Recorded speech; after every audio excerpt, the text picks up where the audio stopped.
This video depicts a simplified example of TCP operations and is not necessarily a realistic depiction. TCP is a connection-oriented protocol in that a connection is established first using a three-way handshake before data is sent. Another characteristic of TCP is that it's a reliable protocol. Two things that make it reliable are sequence numbers and acknowledgments. Every TCP segment that's sent in a TCP conversation gets a sequence number. So every byte of data is numbered basically in a sequential list. This allows a receiving host to rebuild the data from the ordered numbered segments. If data arrives out of order at the receiving end, the data can be put back together in the proper order thanks to the sequence numbers. Acknowledgments come into play by helping the sender know that the data that's being sent is actually being received. The way this works is the sending host sends TCP segments in bytes, and the receiving host acknowledges bytes received by sending acknowledgments. There is a limit to the amount of data the sending host can send before it receives an acknowledgment from the receiver. This amount is called the window size. The window size is the total number of bytes sent in TCP segments that can be sent before receiving an acknowledgment. Using TCP window scaling, computers are able to achieve large window sizes of up to 1 gigabyte. So as the sending host sends bytes of data in TCP segments, the receiving host returns acknowledgments as it processes bytes received and frees up its buffers.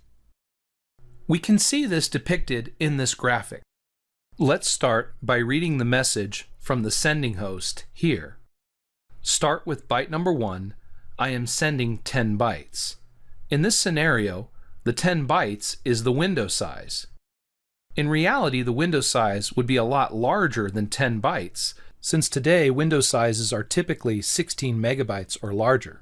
But this works nicely for this example. So the host is sending 10 bytes, starting with byte number 1. The receiving host, the server here, says, I received 10 bytes, starting with byte number 1. I expect byte 11 next. This is the acknowledgement.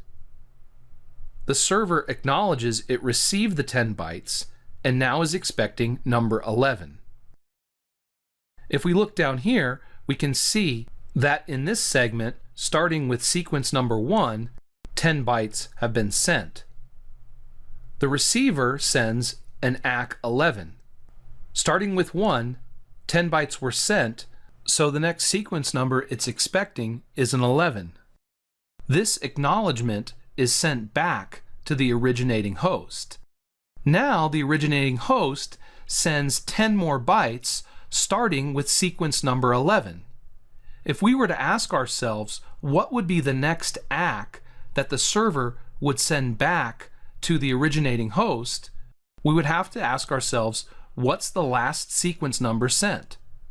Starting with 11, 10 bytes were sent, so the last sequence number that was sent was 20, so the ACK would be an ACK 21. That's the next expected sequence number.